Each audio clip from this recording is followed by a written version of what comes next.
Mulshi pattern हा जो चित्रपट होता तो काही वर्षांपूर्वी जो आहे तो प्रदर्शित झाला होता आणि ज्याला भरपूर असा प्रतिसाद मिळालेला होता।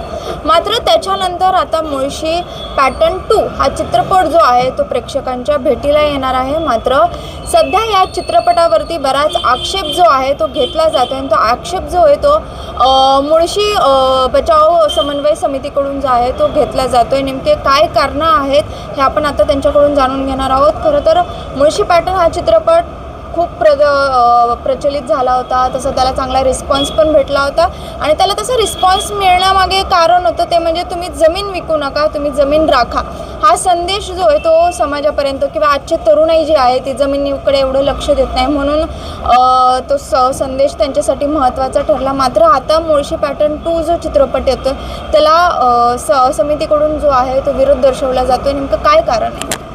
आपण आता बोललात की बाबा त्याच्यात एक डायलॉग आहे की जमीन विकायची नसते, जमीन राखायची असते, परंतु त्या एका शब्दावर तो चित्रपट नव्हता। त्याच्यामागची जी गुन्हेगारी आहे ती गुन्हेगारी आमच्या तालुक्यात नाही आहे। त्याचा परिणाम 8 वर्षात असा झाला की चांगले इन्व्हेस्टर आमच्या तालुक्यात येत नाही आहेत। ते सांगतात नको, तुमच्याकडे पिस्तूल लावून जमिनी घेतल्या जातात। त्याच्यानंतर कंपनीवाले लोक आमच्याकडे इन्व्हेस्टमेंट करायला तयार होत नाही आहेत। आमच्याकडच्या मुलांना चांगल्या मुली मिळत नाहीत कारण काय म्हणतात की हा मुळशी पॅटर्न आहे। आणि मला असं वाटतं हा सगळा प्रकार फक्त आणि फक्त मुळशी पॅटर्न चित्रपटामुळं लोकांवर तो झालेला आहे आणि त्याचं आम्हाला सगळ्या लोकांना आमच्या अख्ख्या तालुक्याला ते भोगावं लागतं आहे आणि त्याचे खूप गंभीर परिणाम हे आमच्या युवा पिढीवर होत आहेत। म्हणून आमचा सगळ्यांचा कडाडून मुळशी पॅटर्न हे नाव वापरूच नये या गोष्टीला आमचा विरोध आहे। तुम्ही असं म्हणताय की बराच आमच्या तालुक्याला जो आहे तो त्रास सहन करावा लागतो। आता हे सगळे मुद्दे जे समिती म्हणून तुम्ही घेताय, समोर मांडताय, याच्यासाठी तुम्ही नेमका कशा प्रकारचा डेटा जो आहे तो कलेक्ट केला आहे, तिथल्या नागरिकांशी तुम्ही कशा प्रकारे बोललाय, त्यांचं काय म्हणणं आहे? ज्या वेळेला ही गोष्ट समोर आली तर मुळशी तालुक्यातील जे सुज्ञान पत्रकार आहेत त्यावेळेला त्यांनी त्यांच्या लेखणीतनं असं लिहित आले होते की खरा मुळशी पॅटर्न आहे। मग उदाहरणार्थ त्याला आपण असं देऊयात की आमच्याकडे पृथ्वीराज मोळांसारखा नामवंत पैलवान आहे, बुचड्यांसारखा महाराष्ट्र केसरी आहे, तिथं सानिया कंदारेसारखे आंतरराष्ट्रीय खेळाडू आहे, नवनाथ बेगड्यांचा मुलगा हा सेना दलामध्ये वयाच्या 19व्या वर्षी झाला, त्या ठिकाणी आहे। जातडी मोठ्या खोऱ्यामधलाच एका जे एक मामांचं नाव त्यांचे 140 मानकर साहेब, आप्पा मानकर हे मुळशीतले नामांकित आहेत आणि 140 हॉटेल आहेत त्यांची। नवे तर आमच्याकडं आज जर प्रत्येक गावामध्ये कुस्ती आहे, प्रत्येक गावातल्या संध्याकाळी शड्डू ठोकला जातो। या पुणे शहराचे जे मंत्री महोदय जे आहेत ना, राज्यमंत्री महोदय मुरली अण्णा मोहोळ, हे देखील मुळशीचेच आहेत ना आणि ते पैलवान येतो, तालीम केली त्यांनी। मी देखील एक नगरकर तांबीचा पैलवानच आहे आणि आमचं रग अशी जी आहे ना आमच्या मुळशीची ही लाल मातीची खूप वेगळी आहे। आणि जेव्हा कुठंतरी आमच्या तालुक्याला असं ताईंनी सांगितलं की इन्व्हेस्टमेंट येत नाही, मुलांची लग्न ठरत नाही, आता तर प्रकार वेगळाच घडला आहे। आमच्याकडे मुलीच नको म्हणतात, तुमच्याकडची मुलगी नको आम्हाला। बरं त्याचं रिझन विचारलं आम्ही की का बाबा आमच्याकडच्या मुली तुम्ही करत नाही? मग तुम्ही आमच्याकडच्या जर तुमची मुलगी आमच्याकडे आली तर मग आमच्या जमिनी तुम्ही हडप करसाल। मला असं वाटतंय की हे सगळं जे होतंय ते फक्त एका चित्रपटामुळे होतंय। कारण त्या चित्रपटामध्ये दाखवलं गेलं की एकच स्लोगन सांगितला, जमीन विकायची नसते तर राखायची असते। पण त्याच्यानंतरनं ज्या गोष्टी सांगितल्या की स्कॉर्पिओवरती शेणाच्या गवऱ्या थापणे, त्यानंतरनं एकाच त्या युवकाची बहीण दुसऱ्याच्या घरी भांडी घासायला जाते, तो जो कोण बिल्डर आहे तो तिच्या अंगावरती हात टाकतो, ह्याची जी नालस्ती जी आहे, बदनामी जी आहे ही तिथे दाखवली गेली। आम्ही नाकारत नाही की आमच्याकडे गुंड नाहीत किंवा मग गुन्हेगारी नाही, झाली ना, पण त्याच्यामागची पार्श्वभूमिका पाहिलीत का तुम्ही की का तो व्यक्ती जो असेल कोण जो तो गुंड का झाला, तो त्या मार्गाला का गेला, त्याच्याशी चौकशी केलीत का? तर केली नाही। तुम्ही सांगताय छाती ठोकून की माझ्या जातेड्या गावामध्ये 17 खून झाले। जातेडे गावाचे 17 खून जर झाले असतील तर त्याची नोंद कुठेतरी पुणे शहराला किंवा ग्रामीणला असायला हवी की नाही, त्याची आम्ही माहिती घेतली। आमच्याकडे ती नोंदच नाही आहे 17 खुनांची। हा सगळा विषय झाला तो मुळशी पॅटर्न जो 1चा। मुळशी पॅटर्न 2ला तुमचा का विरोध आहे? मुळशी पॅटर्नला त्यांनी जी टॅगलाईन लावली आत्ता एका रीलमध्ये पाहण्यात आलं, स्वतः दिग्दर्शकांनी ते सांगितलं की तुमच्या घरातील वाळूचा गोष्ट। आता आमच्या तालुक्यात वाळूच नाही आहे, मग मुळशी पॅटर्न का नाव लावता? वाळू कुठं निघते? खालच्या तालुक्यांमध्ये निघते, पूर्व पट्ट्यामध्ये वाळू निघते, आमच्या तालुक्यात वाळूच नाही, मग मुळशीचं नाव का वापरलं जातं आहे? आमच्याकडे 4 नद्या आहेत, 2 मुख्य नद्या आहेत, मुळा आणि मुठा. ह्या पवित्र नद्या आहेत. त्याचा इतिहास खूप मोठा आहे. त्याचं उगमस्थान आमच्याकडे आहे. त्याला उपनद्या 2 आहेत, एक गंगा आणि एक वळकी नदी. या नद्यांना कुठंच वाळू मिळत नाही. मग तो पिक्चर कसा होऊ शकतो? जर आमच्याकडे पहिल्या पिक्चरमध्ये त्यांनी सांगितलं ना की तो एक, आम्ही ठीक आहे, तो एक वाक्य आम्ही मान्य केलं, पण त्याच्या पुढं सरकारने, शासनाने आता रिंग रोड आमच्या तालुक्यातून जातोय. किती जमिनी शासनाने घेतल्या? का नाही तुम्ही भांडायला आले?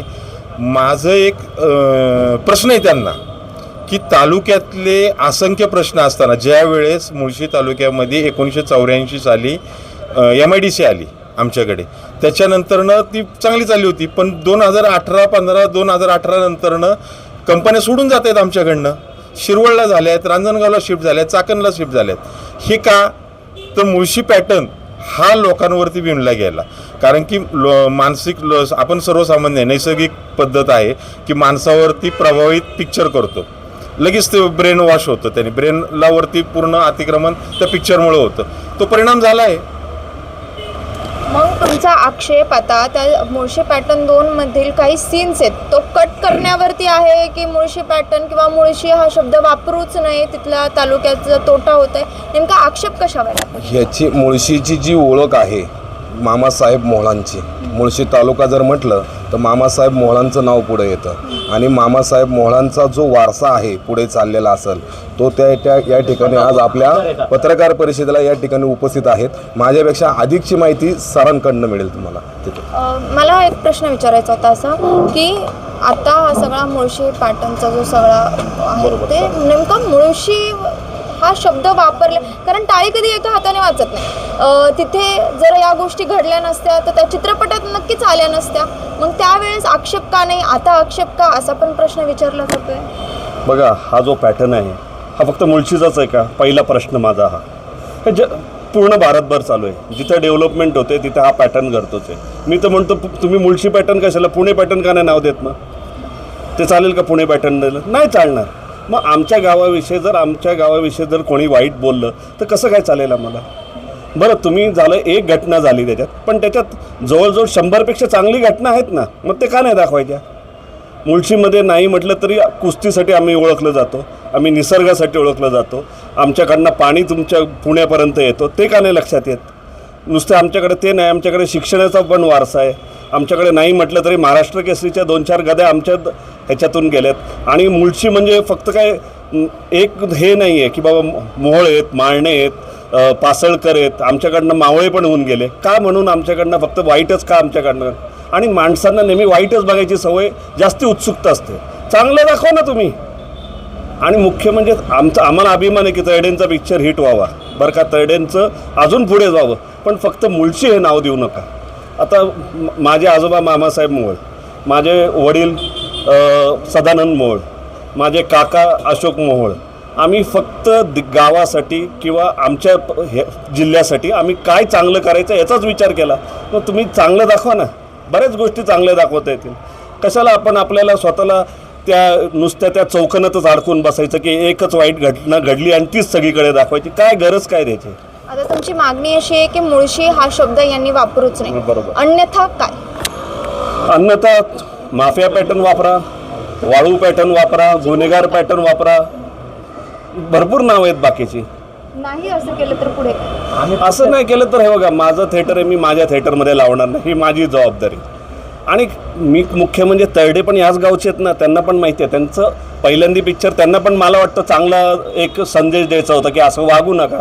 झालं आहे त्यांचा संदेश देऊन, आता कशाला परत त्यांनी रिव्हर्स जायला पाहिजे? झालं आहे त्यांनी, त्यांच्यामुळे समजा असे काही आमच्याकडे ज्या घटना पूर्वी घडलेल्या आहेत त्या आता ह्याच्या पुढे घडणार नाहीत.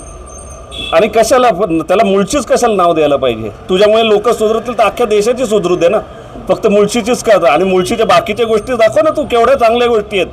आमच्यासारखं निसर्गरम्य तर म्हणून तर लवासा आलं ना आमच्या इथं, आंबेवाली आलं, एवढं छान आहे. मग केवढ्या छान गोष्टी आहेत दाखवण्यासाठी.